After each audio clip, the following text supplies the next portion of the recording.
and welcome to the Resiliency Connection, a podcast that is dedicated to bringing you tidbits of information that you can use to live resilient, amazing, beautiful lives. We bring to you speakers that are actually being featured in Resiliency 2024. And if you haven't registered for our program in September, I'm going to put the link down below so that you can do so right away.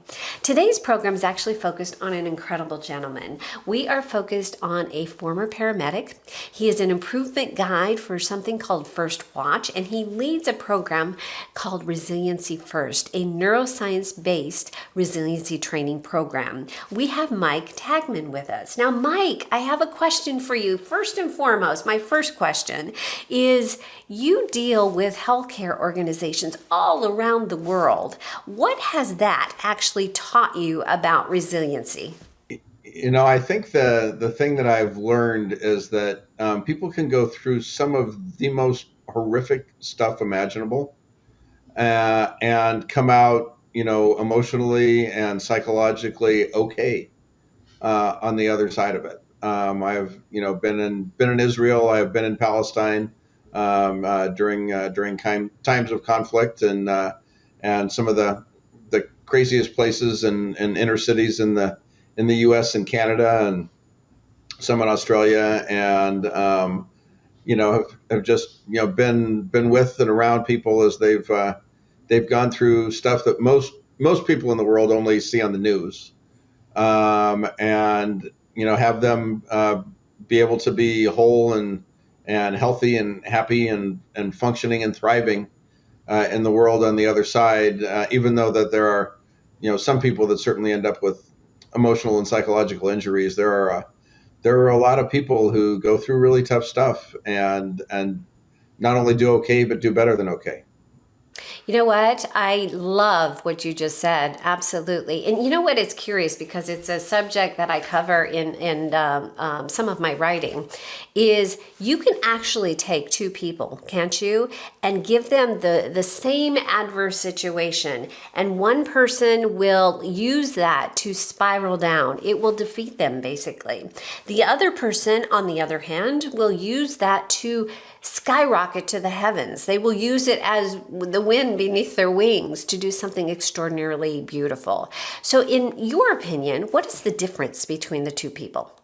I've ever since I became aware that there was a difference, there was one particular call I ran as a paramedic that kind of spiked my curiosity around this. And it seems like the people who do well, have a set of practices that they have that are just kind of regular parts of their lives that allow them to weather things more effectively than other people do. And a lot of the things that are talked about in the program that you're part of, and I've watched basically all of the sessions since the beginning, and have learned a lot. And there's so many good examples of things that you can kind of build into your life that will increase your strength. It's like it's like going to the gym. If you go to the gym on a regular basis and do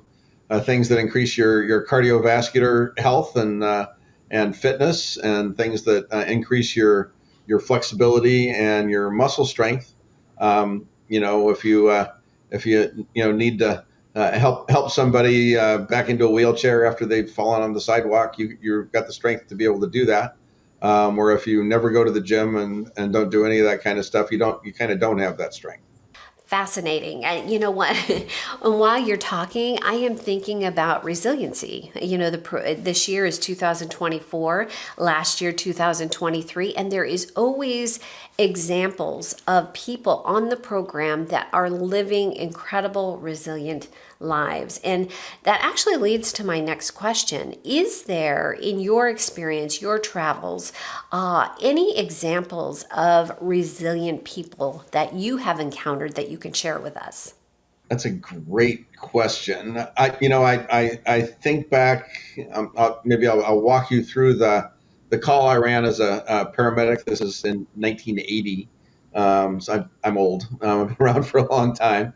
in Denver, Colorado, and it started as a call to the police department where a woman was afraid that her drunk husband might kill her, and so they sent a police car to investigate and see what was going on. And there were two officers in it. One was a rookie officer, was actually still in the training academy, was out getting field experience in the as part of his academy orientation and training, and a seasoned field training officer was with him. And as they pulled in front of this house, they noticed behind the screen door, and this was just after the sun had set, so it was dark out. They noticed a man with a long-barreled weapon, and they called in and said, "We've got a man with a gun," and asked for backup, other police officers to respond. And then the rookie officer was driving, kind of went out and hid behind a little hill in the front yard of this house, and the field training officer hid behind the patrol car, and the guy in the house started shooting at them. So they're shooting back and forth at each other, and the rookie officer looked up over the hill to return fire, and caught a shotgun blast to the forehead and was dropped on the sidewalk. And his training officer said, "We've got an officer down." So now we've got cops coming in from all over the place. My partner and I were at Denver General Hospital, which is about 8 blocks from this location. So we were the closest paramedic team to respond. And we, kind of hid behind a large apartment complex because there was active gunfire still going on. And as we showed up, we were kind of peeking around the apartment complex, and I saw a friend of mine who was a district sergeant who was making his way down the street trying to get to the downed officer from the other side. And I saw him take a shotgun blast to the chest. And got dropped right next to the rookie officer. He'd just gotten to him when he got shot. So now we've got 2 officers down in the middle of an active firefight. We have got close to 100 police officers who've responded from all over the city who are, pretty. I guess would say their sympathetic nervous systems were all super activated, all on super alert. Somebody said over the radio, "I wonder if the street lights and the lights on people's houses are backlighting officers, making them easier targets." So that gave permission to basically all these officers all of a sudden started shooting out all the street lights on all the houses and all the overhead street lights. So there was just this cacophony of gunfire followed by glass falling as things went dark. And we organized an under fire extrication team to get to these injured officers, and we basically used a pumper from the fire department and a ballistic shield from the SWAT team, and the SWAT team went with us, and we rode on the sideboard on the far side of the pumper and drove down to the house where the guy was shooting at the side of the pumper that had the ballistic shield on it. And the SWAT team said, "We'll give you 30 seconds worth of nonstop gunfire into the house to give you time to go out and get the downed officers." So it was kind of a 1, 2, 3, and then nonstop automatic weapons fire into the house. And we went out and grabbed the downed officers and pulled them back behind the pumper and backed out. And one was in cardiac arrest. My friend, the district sergeant, was still awake, but barely. He did not have his soft body armor on when he got shot in the chest. And we extricated and got these guys to Denver General. The young rookie officer was not able to survive his injury. The Sergeant Sampson, actually had his chest opened in the trauma bay at Denver General Hospital, an amazing world-class trauma center, and had his heart urgently repaired, and actually managed to recover and go back to work, and ended up finishing out his career and retiring to run a small hotel in the mountains of Colorado. But after that situation, we held the critical incident stress debriefing process. Jeff Mitchell flew out from the University of Maryland to help facilitate, and we're all in these debriefing sessions to process our emotions around it. And I noticed that there were some people who just were really a mess. Some who weren't able to come back to work ever. They basically left the field of emergency services and could never come back. Some, it took them weeks or months worth of intense therapy to be able to return to work. And then there were a handful of us that it was like we had a couple of days off, did the debriefing, felt bad, but were able to come back and come back to work and re-engage. And so I spent basically the last 40 years kind of sorting out what's the difference between these two groups. And the ones that I noticed that were able to come back and do well, which included me, it was like we were regular exercisers, seemed to pay attention to our nutrition, paid attention to our sleep, those kind of basic things on kind of a regular basis. So while this was certainly disturbing and threw us off, we were able to recover pretty quickly and fully, and kind of get back to life.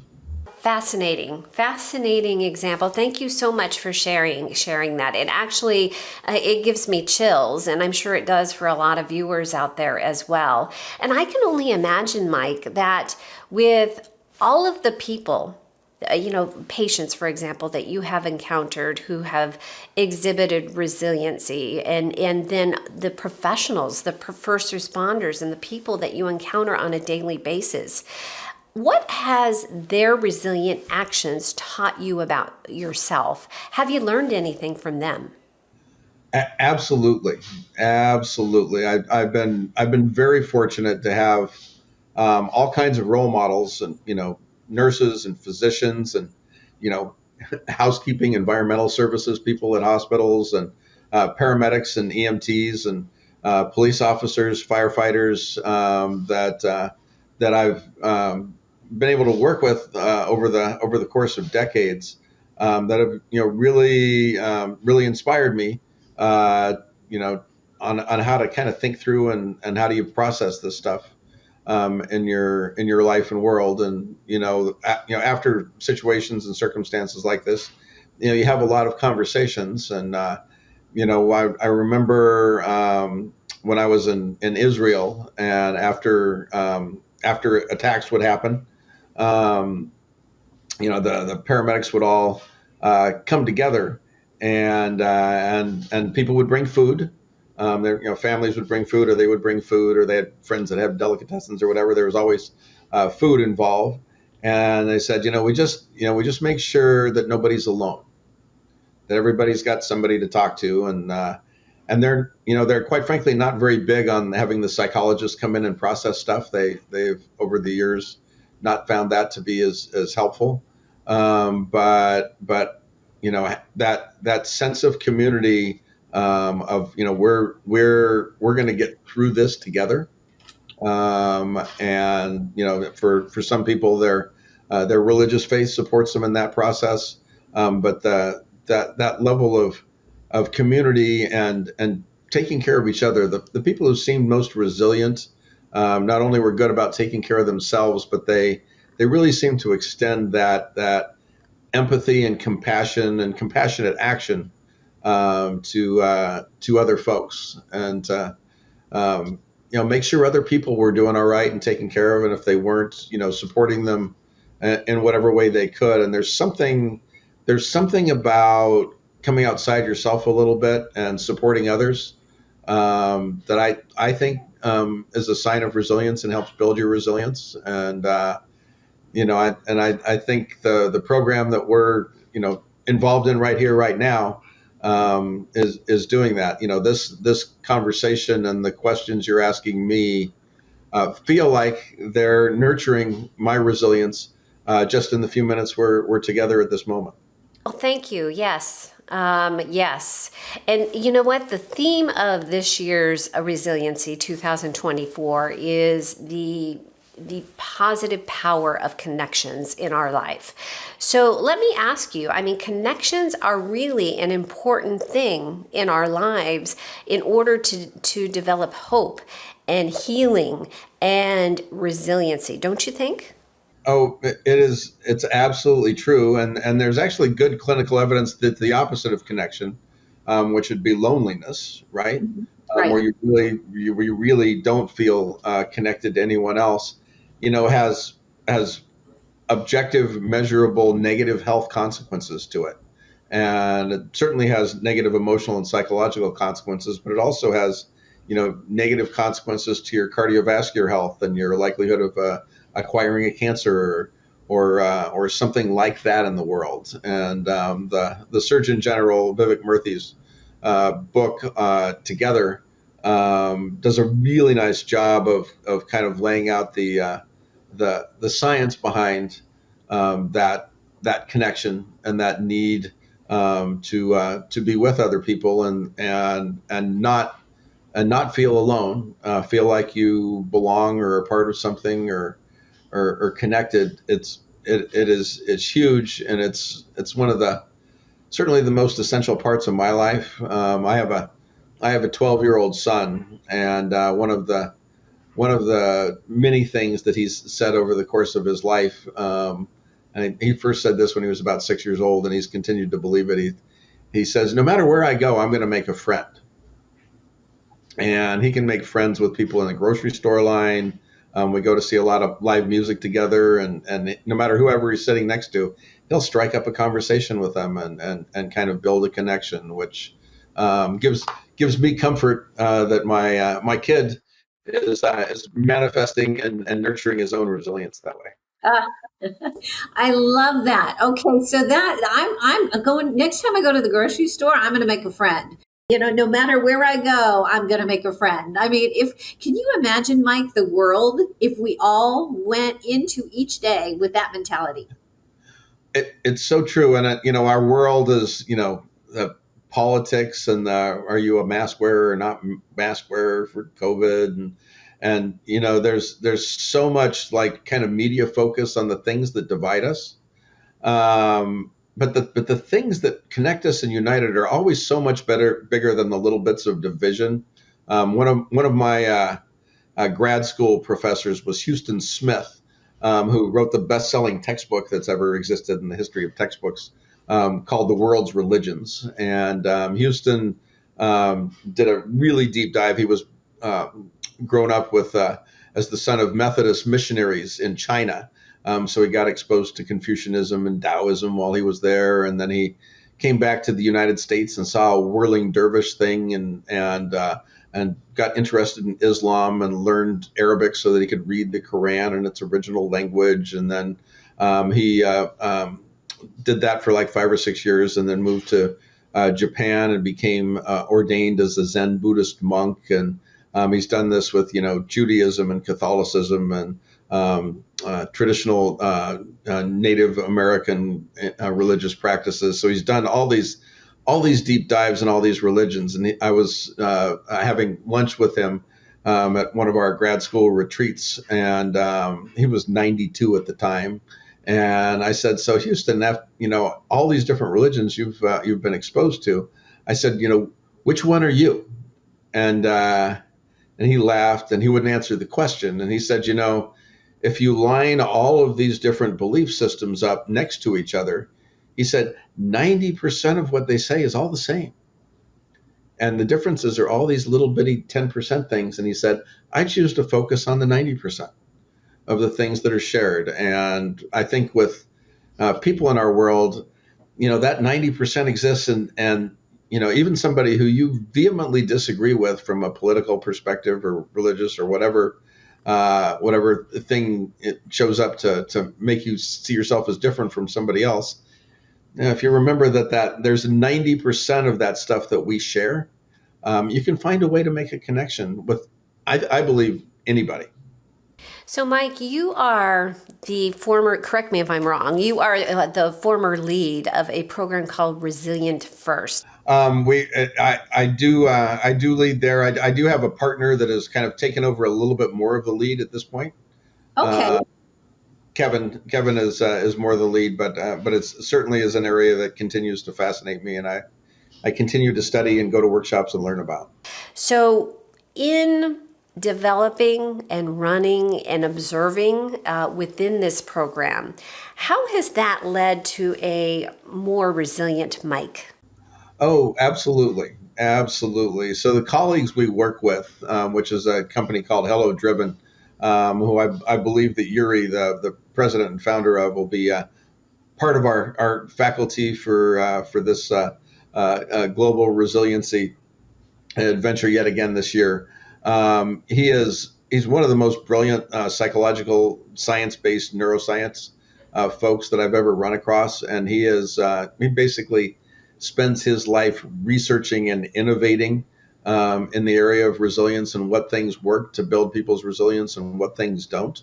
So I continue to be amazed by the new connections he makes and the new slices and perspectives that he comes up with, whether it's, sleep or meditation or, processing your emotions or building humor into things or whatever it happens to be. There is a, boatload of information that is available and we're learning more all the time. I was just at a retreat with Alyssa Epple, who's one of my co-faculty at the University of California, San Francisco. She's probably one of the world's experts on stress management and whatnot, and she's been studying the Wim Hof method and the cold immersion, hot immersion, and breathing patterns from Wim Hof, and has got an NIH grant to be able to do research around this, and it's fascinating. I'm learning and doing experiments all the time.